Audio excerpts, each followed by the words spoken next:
तो दोस्तों, क्योंकि सांस भी कभी बहू के आज के एपिसोड की शुरुआत वहीं से होती है जहां करण नियति को अपने काम का बहाना बनाकर घर से जाने की तैयारी कर रहा होता है। वो बताता है कि उसके क्लाइंट्स अचानक सिंगापुर से आ गए हैं और उनकी कल सुबह की फ्लाइट है, इसलिए उनसे मिलना जरूरी है। तो नियति इस बात से नाराज होती है कि उनका बेटा रियो अभी अभी आया है और करण उसको अकेला छोड़कर जा रहा है। तभी पीछे से रियो आता है और स्थिति को संभाल लेता है।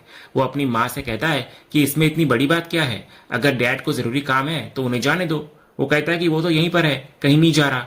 इसके बाद रियो अपने पिता करण से कहता है कि वो भी उनके साथ चलने की सोच रहा था। ये सुनकर नियति और भी नाराज हो जाती है और कहती है कि हाँ, दोनों बाप बेटे चले जाओ और मेरे को अकेला छोड़ दो, क्योंकि इस घर में मेरी किसी को परवाह ही नहीं है। तभी करण रियो को डांटता है कि वो उसे और ज्यादा अपराध बोध क्यों महसूस करवा रहा है। तो रियो कहता है कि वो बस बोर हो रहा था। इस पर करण उसको समझाता है कि उसकी माँ ने पूरा दिन किचन में मेहनत करके उसके लिए उसकी पसंदीदा डिशेज बनाई है, इसलिए उसको अपनी माँ के साथ रहना चाहिए। करण बोलता है कि सिर्फ मेरे लिए कर दे बेटा। तो पिता का यह अनुरोध सुनते ही रियो तुरंत मान जाता है। वो कहता है कि वो अपने पिता के लिए कुछ भी करेगा, क्योंकि वो उनसे बहुत प्यार करता है। वो करण को जाने के लिए कहता है, लेकिन जल्दी वापस आने की शर्त भी रखता है। तो करण वादा करता है कि वो जल्दी आएगा और रियो को डिनर करके आराम करने के लिए कहकर वहां से निकल जाता है। तभी इधर करण के जाने के बाद रियो अपनी नाराज माँ को मनाता है। वो मुस्कुराने के लिए कहता है और पूछता है कि उसे कौन सी डिश खानी है। तो नियति इधर अपने बेटे के प्यार को देखकर खुश होती हुई नजर आती है और कहती है कि उसने उसकी सारी पसंदीदा चीजें बनाई है। अगले सीन में मिहिर खिड़की के पास खड़ा बाहर के खराब मौसम को देख रहा होता है और तुलसी का बेसब्री से इंतजार भी कर रहा होता है। तभी शोभा वहां आती है और अपनी माँ के लिए चिंता व्यक्त करती है। वो कहती है कि इतनी देर हो गई है, बाहर मौसम भी इतना खराब है और माँ बिना बताए कहीं चली गई है। मिहिर भी इधर अपनी चिंता जाहिर करता है। वो कहता है कि उसे भी यही डर सता रहा है कि तुलसी इस बारिश में कहाँ और किस हाल में होगी। तो शोभा तुरंत अपनी माँ को फोन लगाने की कोशिश करती है। उधर दूसरी तरफ हम तुलसी को देखते हैं। वो बारिश में भीगी हुई सड़क के किनारे एक बेंच पर अकेली बैठी होती है। वो पूरी तरह से टूट चुकी होती है। जब वो शोभा का फोन आता हुआ देखती है तो उसका दर्द और भी बढ़ जाता है। वो रोते हुए खुद से कहती है कि वो शोभा को ये सच कैसे बताए। फिर काफी हिम्मत जुटाने के बाद वो फोन को उठाती है। इधर शोभा पूछती है कि वो कहाँ है। तो तुलसी कुछ कहने की कोशिश करती है, लेकिन रोने के कारण उसकी आवाज नहीं निकलती। तो शोभा उसकी कांपती हुई आवाज को नोटिस कर लेती है और पूछती है कि क्या वो ठीक है। तो तुलसी झूठ बोलती हुई नजर आती है कि उसका गला खराब है और वो घर आ रही है। तभी वहीं खड़ा मिहिर शोभा से फोन ले लेता है और तुलसी को पूछता है कि क्या सब ठीक है और वो कहाँ पर है। तो तुलसी फिर से कहती है कि वो ठीक है और घर आ रही है। जब मिहिर उसको लेने आने की बात करता है तो वो मना कर देती है। मिहिर के दोबारा पूछने पर तुलसी बिना कोई जवाब दिए फोन को काट देती है। इधर फोन रखने के बाद मिहिर शोभा को तसल्ली देने के लिए कह देता है कि उसकी माँ ठीक है और बस आ ही रही है, लेकिन उसके अपने मन में चिंता का एक तूफान चल रहा होता है। वो समझ जाता है कि तुलसी ठीक नहीं थी। उसका लेने आने से मना करना और अचानक फोन काट देना, ये सब मिहिर को ये सोचने पर मजबूर कर देता है कि तुलसी शायद करण के साथ है और उन दोनों के बीच जरूर कोई बात हुई है। तभी परी मिहिर के पास आती है और कहती है कि उसे कुछ बात करनी है। तभी शोभा जो वहीं पर मौजूद होती है उनको प्राइवेसी देने के लिए जाने लगती है, लेकिन परी उसको रोक लेती है और कहती है कि उसे उन दोनों से बात करनी है। इसके बाद तीनों बैठ जाते हैं और परी मिहिर से कहती है कि उसने उसे समझाया था कि उसे अपनी जिंदगी में आगे बढ़ना चाहिए और हर किसी को एक साथी की जरूरत होती है। वो कहती है कि वो जानती है कि शोभा दीदी और मम्मा भी यही चाहते हैं कि वो खुश रहे। वो स्वीकार करती है कि अब तक वो अकेले रहने और शादी न करने की जो जिद कर रही थी उसमें वो सिर्फ अपने बारे में सोच रही थी, लेकिन अब उसको एहसास हो रहा है कि उसे अपनी बेटी गरिमा, उसके भविष्य और अपने पूरे परिवार के बारे में सोचना चाहिए। इसके बाद परी एक बहुत बड़ा और महत्वपूर्ण फैसला सुनाती है। वो कहती है कि मैंने डिसाइड कर लिया है कि मैं लाइफ में आगे बढ़ने के लिए तैयार हूँ, मैं शादी करने के लिए तैयार हूँ। ये सुनकर मिहिर और शोभा दोनों बहुत खुश हो जाते हैं। शोभा कहती है कि ये बहुत अच्छा फैसला लिया है तूने परी, क्योंकि तेरी पूरी जिंदगी अभी बाकी है। मिहिर भी उसकी बात का समर्थन करता है और फिर सीधे मुद्दे पर आते हुए पूछता है कि क्या वो आर्यन के साथ शादी करने के बारे में सोच रही है। तो परी शर्माते हुए हाँ में जवाब देती है और कहती है कि बस अगर आर्यन भी हाँ कह दे। इस पर मिहिर पूरे कॉन्फिडेंस के साथ कहता है कि अगर उसकी बेटी की तरफ से हाँ है तो वे आर्यन से भी हाँ करवा लेंगे, क्योंकि उसकी बेटी को कोई मना कर ही नहीं सकता। इसके बाद शोभा परी के लिए अपनी खुशी जाहिर करती है और मनी मन अपने भाई गौतम को धन्यवाद भी देती है कि उसने कितनी अच्छी सेटिंग की है। पहले परी का केस लड़ा और अब उसकी जिंदगी भी संवार रहा है।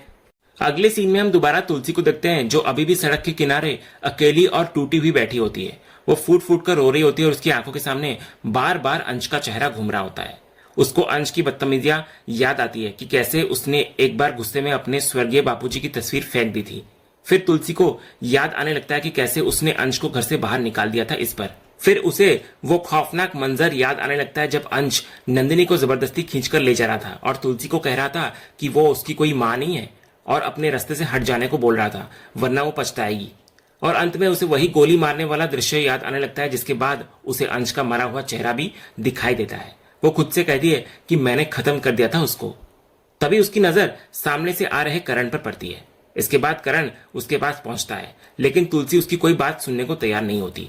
वो सीधे वही सवाल दोहराती है कि कौन है वो लड़का कौन है जो अंश जैसा दिखता है, वो तुझे अपना पिता क्यों मानता है और वो औरत कौन है।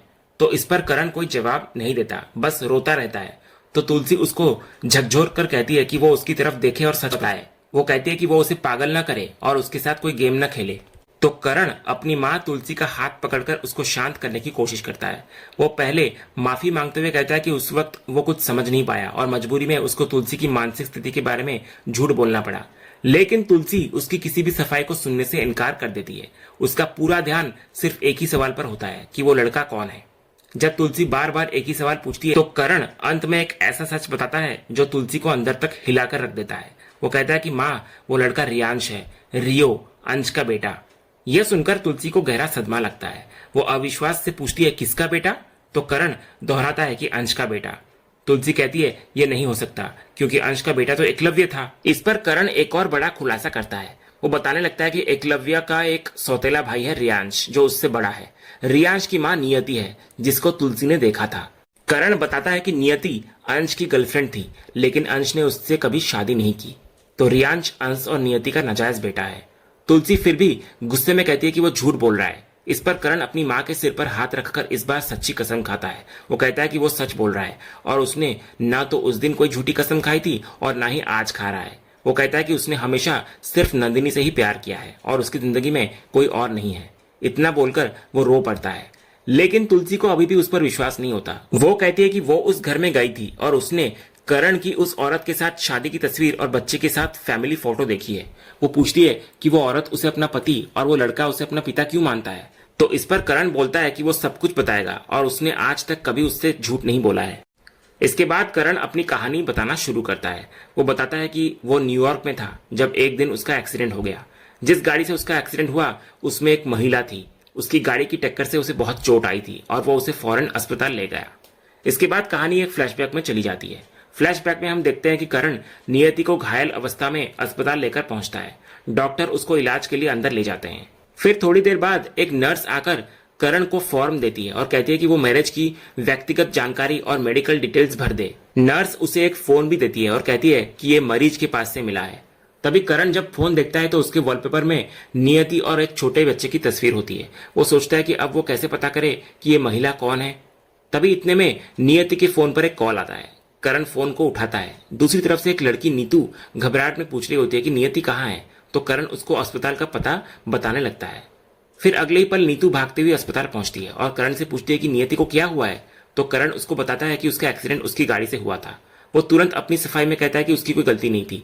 वो नॉर्मल स्पीड में था, अपनी लेन में था, फोन पर बात नहीं कर रहा था और नशे में भी नहीं था। लेकिन पता नहीं वो महिला कहां से उसकी गाड़ी के सामने आ गई। इसके बाद अस्पताल में नियति की दोस्त नीतू करण को बताती है कि नियति पिछले काफी समय से डिप्रेशन में है क्योंकि हाल ही में ही उसके पार्टनर की मौत हो गई है जिससे वो बहुत प्यार करती थी। वो बताती है कि उनका एक बेटा भी है और अपने पार्टनर की मौत के बाद से नियति की मानसिक हालत ठीक नहीं है।